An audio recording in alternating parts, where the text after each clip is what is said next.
واحد كان نازل متوتر الصبح، لو يعرف ان العمليه كده ما كانش اتوتر وما كانش ليه لازمه اللي هو يتوتر. بس الحمد لله عدت على خير يعني. خلصنا الامتحان في هوا جامد، الواحد بقى يروح يريح له شويه. الاخ عمار طبعا معايا صديق القناه يروح يلعب كوره، راجل رايق.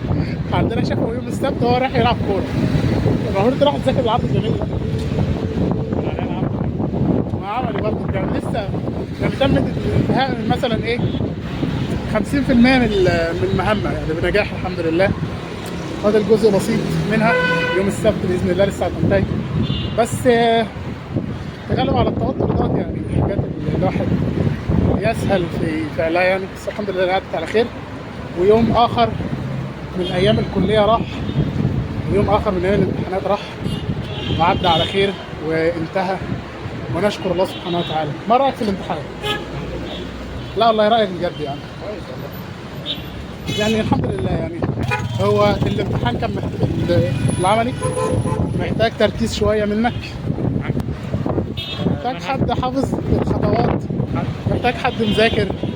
الهوا جامد، الواحد بقى بعد الامتحان من يوم شاق يعني الحمد لله اللي عدت على خير يروح بقى ايه ينام يعني 3 ايام والله العظيم. لا سهرانك الفيديو دخل على 4 دقايق. لا ما كملتش دقيقتين؟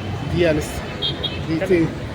وصلت النهارده الواحد يروح بعد 3 ايام او 4 ايام ما كانش بينام فيهم، يعني ما كانش بينام فيهم يعني حرفيا بسبب التوتر والقلق والخوف. بس يعني الحمد لله انتهى الامر على خير.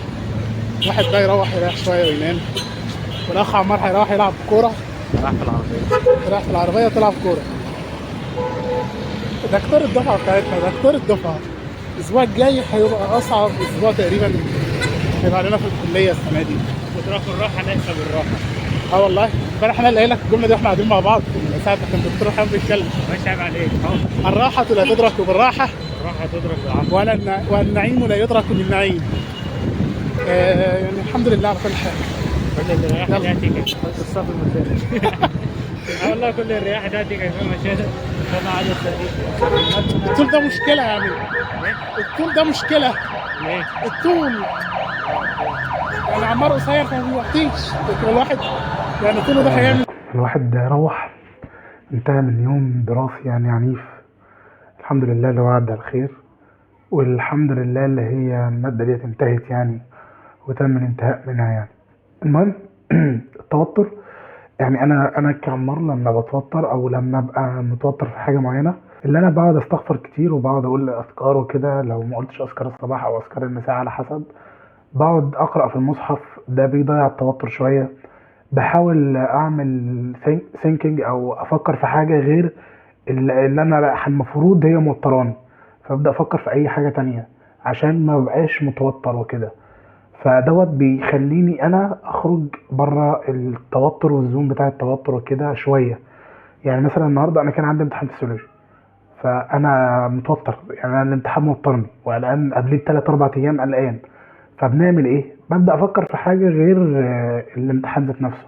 ببدا افكر انا المفروض خلال الاسبوع الجاي اكون بعمل ايه والكلام دوت، وايه الفيديوهات اللي انا هصورها والكلام ده والفلوجات او عن او كده يعني. في حاجه انا يعني خطوه كده انا اخدتها، اللي انا ان شاء الله هبدا يعني الفتره معينه اسجل كل يوم فلوج. هو المفروض الفلوج دوت هينزل، المفروض ينزل الجمعه بكره، بس هينزل يوم السبت تقريبا. وفي فيديو انا مصوره، ده في فلوج نزل انه المفروض النهارده الخميس يعني اترفع وكده عن الصحبه وكده. ثواني اوريك العنوان بتاعه. المفروض اللي هو الفيديو ده اللي هو عن بيتكلم عن الصاحب وتأثيره وكده يعني. ده فلوج كان صغير، وبرضه الفلوج ده هيكون صغير، هحاول على قد ما اقدر اخلي فلوجات كده فيها ضحك يعني نوع من الهزار والضحك وبعض المعلومات البسيطة. وايه سبب يعني سريعا ايه سبب اللي انا خلاني اعمل فيديوهات، او ايه السبب اللي مخليني اصور فلوجات والكلام ده؟ السبب اللي هو هدهد غير أمة، يعني استطاع أن يغير أمة كاملة، فلماذا لا يستطيع المرء أن يغير شخص أو شخصين على الأقل؟ يعني ليه ما يكونش اللي أنا ما يكونش مثلا مؤثر شوية في شخص او اتنين على الاقل، يعني ليه ما بقاش مؤثر؟ يعني هدهد استطاع ان يغير امة، فلماذا لا نستطيع؟ يعني انا ما استطيعش ان انا اغير حال من شبابنا وشباب المسلمين وكده. يعني ديت امنية حياتي، يعني ان انا اكون سبب في التغيير. وبس كده، نلتقي ان شاء الله في الفلوج بتاع بكره.